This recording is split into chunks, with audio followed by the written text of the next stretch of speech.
Welcome back to the library, dear wanderers.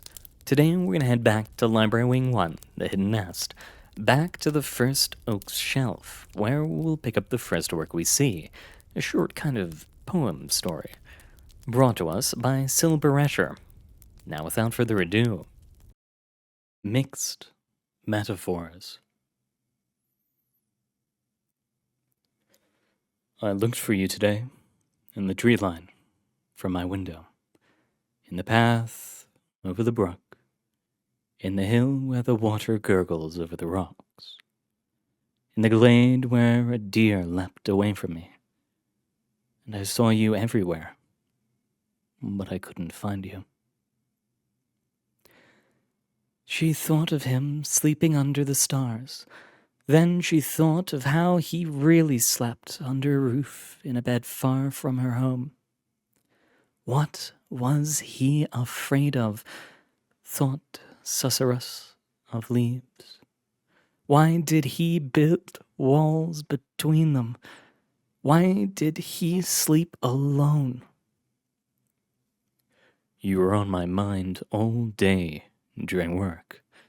Your hair like waving branches, your skin smooth and rough and tanned. The 2 cherry petals, your lips. I went into the woods again, and I felt you everywhere, but I couldn't see you. She had been watching him since he was young, when he first sat down in that empty field. She was younger too, but he could barely survive on his own. He had come to her hungry, picking at branches, sinking his teeth. Later he had returned healthy enough to carry an axe, and he took his fill of lumber. When next he came to her, he had a gun in his hands, and ripped away meat. Now his skin was sullen and coarse, his frame was tall and straight but sturdy. He smelled like wet dust, his eyes were like lamplights, and sometimes she could see the machinery turning away behind them. He was the kid she had known, except now he was beginning to miss her. She would still give him anything, but she could never understand what he wanted. Why can I never reach you? Is it my job that's keeping it away? I'll give it up. My home, they can keep it. My money, the clothes on my back, I'll toss them into the river. But nothing would happen. Like the Ecru man said, the bugs would gnaw at me as I waited to sleep alone. She remembered watching him lie down in the field, taking deep breaths of the fall air, slowly, under the sun. He stretched out his arms and legs like he was making an angel in the dirt. Eventually he stretched out so far that he reached her, and then crowded her out. She had to back away as he brushed her aside. Has he outgrown me? She had asked the Ecru man, who could only sigh with pity. They never stopped growing, but they never grew any closer. I'm sick of looking.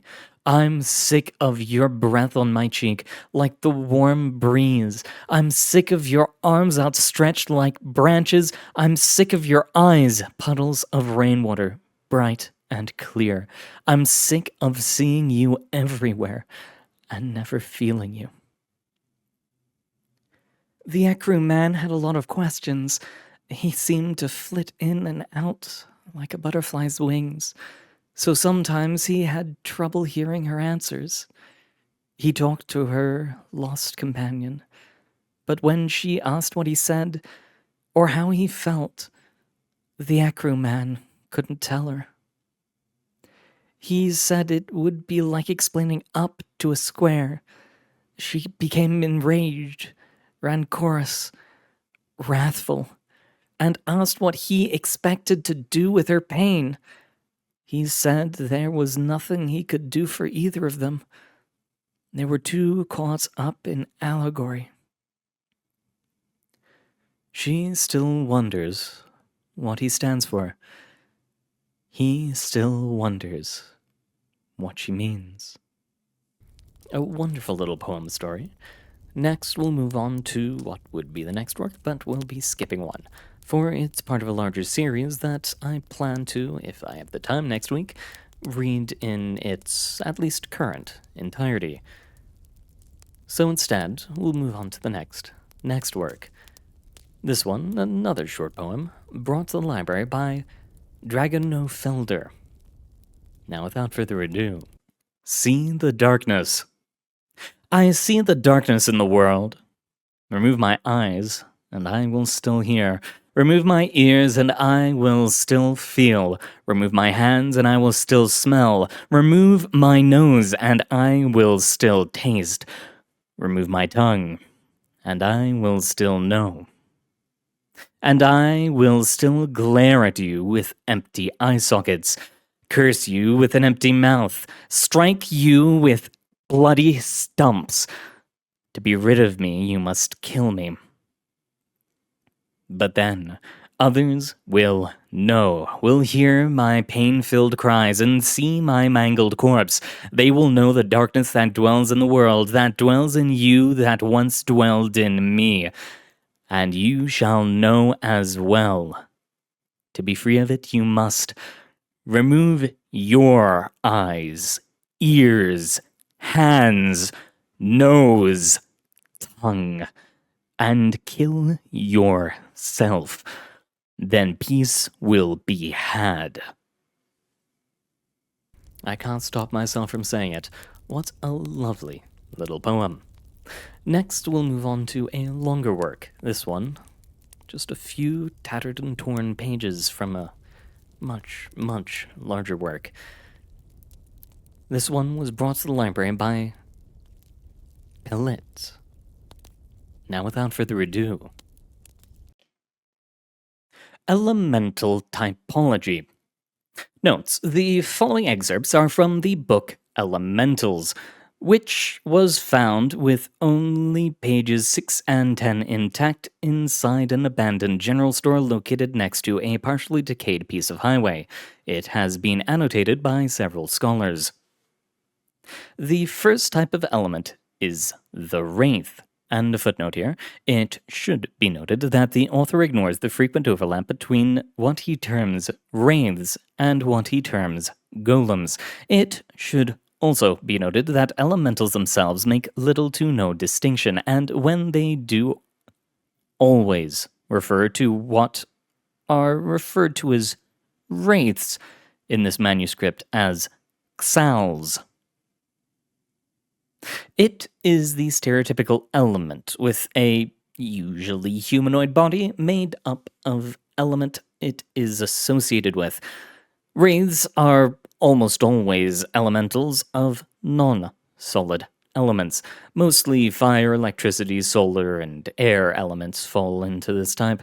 Wraiths typically appear emaciated, almost skeletal, with elongated sharp fingers and gangly arms and legs. Body shape varies, though they're usually tall and, as mentioned above, thin. The definitive way to tell a wraith, though, is that it is completely homogeneous. There is no significant change in color or texture. The abilities of wraiths are primarily geared towards entropy and destruction. Fire wraiths can burn through entire forests, easily producing maelstorms of fire that reduce anything in their path to ash. Electricity wraiths short-circuit complex electrical systems and cause large-scale blackouts. Air wraiths produce tornadoes or hurricanes. Being made out of the element they are associated with, they, of course, are immune to it, and indeed sometimes draw strength from being near it. As a result of the opposing element is something they are extremely vulnerable to. And two wraiths of equal power and opposing elements can cancel each other out simply by being compacted together. Unfortunately, wraiths are also the most likely to use their abilities for entropy and destruction. And a footnote here. While this is true per se, Xals are far less violent and Prits far more so than the writer makes out. Their intelligences can be classified, nearly universally, as non-human and amoral. And a footnote here, this depends on one's definition of nearly universal. My encounters with wraiths have been most positive, and frequently appear to consider spreading destruction wrought by their element to be morally desirable. The very few non-humanoid wraiths are even stranger, with their always predatory instincts taking hold. Despite this poor record, some wraiths, especially old ones, have been known to be friendly to other sapients. There are also rumors of wraiths being associated with prominent paranormal groups. Wraith production takes place in areas devastated by the element the wraith is associated with. Other wraiths will spontaneously arise from particularly damaged areas, fully grown. In some cases, however, wraiths will participate in dances, resulting in all wraiths merging and then splitting into smaller wraiths.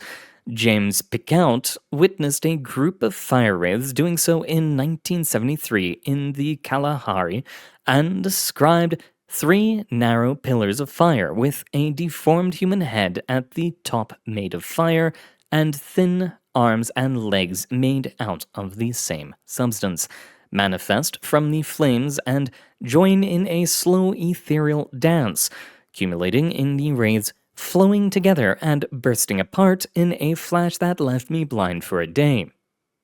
The second type of elemental is a golem. And a footnote here. Or, when elementals make the distinction, a preet.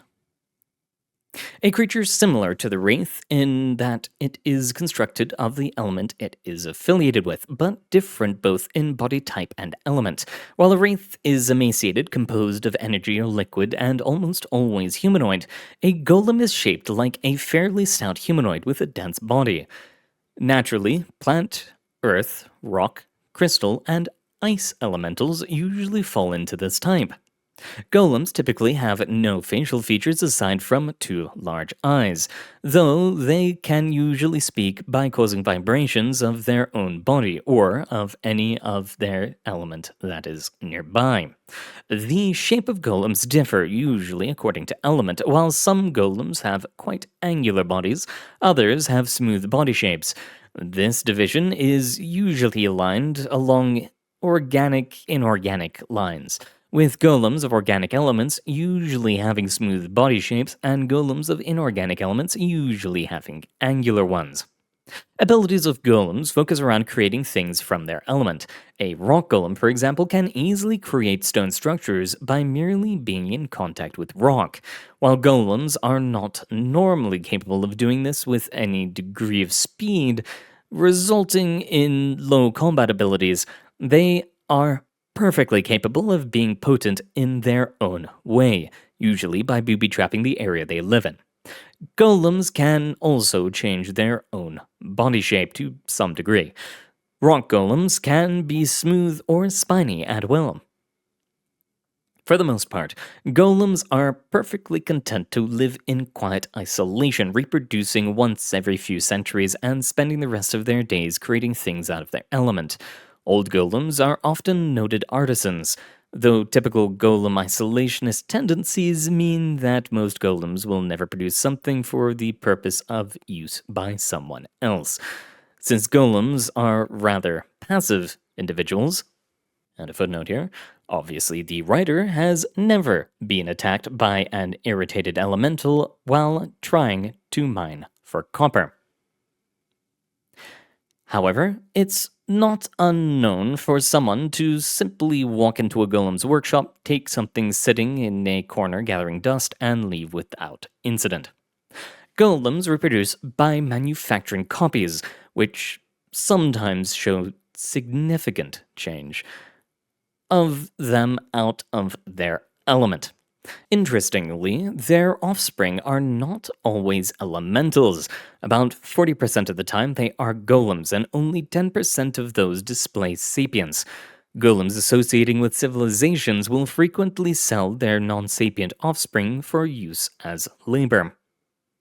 Notes: Page 6 ends here, page 8 is heavily damaged by water, but the part below was deciphered upon restoration. The last type of elemental is by far the most common, the most difficult to distinguish, and usually the most benign. There are many creatures that appear to be normal, but are in truth elementals, whether by genetic chance, by magical or technological accident, or by evolution. These creatures have elemental powers, but cannot be physically told apart from their kin. While they are slightly influenced by their element and often sapient when their species is not, their intelligence are easily comprehensible to the uninitiated mind. They are elementals, and their abilities are legion, though usually highly limited in scope, or weak. I have seen firefighters part blazes with a wave of their hand. I've seen bullets curve around police officers. I have seen gardeners who raised entire gardens from seeds in seconds. I have seen priests who called down the power of the sun itself to smite those who oppose them. Notes: Despite the heavy water damage found in the book, the area in question has barely experienced rainfall in the past century. Investigation of the writer reveals that he was found floating in a newly formed lake, drowned after a particularly heavy storm. Witnesses all report flashes of lights of different colors, a cold snap, unusual behavior in animals, and a spike in plant growth. Hand members exhumed the body and did an autopsy. In addition to drowning, the author appears to have suffered curious burn marks on the inside of his skull and had, inside his stomach, a mass of decomposed plant matter identified as briar. All other copies of the book have been destroyed in unusual accidents. In one notable case, a copy was stored in a private collection and survived not one but 10 fires. The 11th and final fire destroyed it, despite it being stored in a solid granite box, 100 meters away from flammable objects inside a building constructed of solid rock. Additional note: the following page fragment was given by an ash elemental on December 13th, 1987, in repayment for being smuggled out of Foundation custody. There are other types of elementals besides the ones that immediately come to mind for most people. Beyond fire, water, ice, electricity, or even the green fire, there are elementals of space and time, and elementals of emotions. There are also elementals that do not belong here. The elementals are at war with each other. Ever since the paths between worlds started opening, forces and substances that warp our reality have been being introduced. And their elementals have come with them. The ones currently in conflict are mostly wraiths, as those have the desire to make our universe like theirs, and their universe is completely alien to us. In other worlds, there is light that sticks to intelligent beings, there is fire that uses sentience as fuel, and there is water which isn't wet. No one can be sure when or how the invasion and contamination started. Whoever was there when it did is probably dead.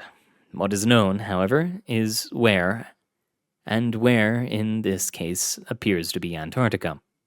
Due to the extremely high concentration of wraiths, especially ones associated with blizzards, the invading wraiths have, for the most part, been contained.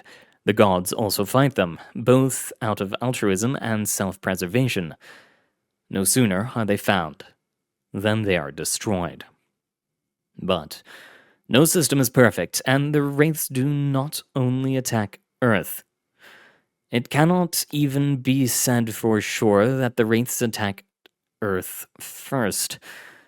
Phalanx and those who walk have had to organize entire militias to stop the wraiths and other stranger beings coming from the same worlds the wraiths come from. The land of the waking dreams has been invaded by nightmares from another world. The list of worlds that have full invasions of the creatures may be short, but the list of worlds that the creatures have been found in is long. Alpha Centauri, Utopia, the Sky Realm, the floating mountains of Aschalak, Lintrani, and any time that a window is open to one of those worlds where the wraiths have gained a foothold, there is the chance that one of them will slip through to a new world, spreading their corruption. The opening of the ways between worlds must be controlled. It is not a popular idea, but it is absolutely essential, and there are ways to control the ways between worlds. There are machines, grand machines, built to keep the corruption at bay. They reinforce our reality, strengthening the walls between worlds. It is a terrible price, as there is much good that comes from beyond. But I fear there may be no choice. And a footnote here. This is insane. No one would stand for such an idea. His machines would be smashed to pieces, the plans destroyed. And with our final work for today, with all its unusual and slightly concerning parts out of the way, we will be wrapping it up. Thank you very much for coming, dear Wanderers. It has been an honor reading for you. Good luck out there, and I hope to see you all next time.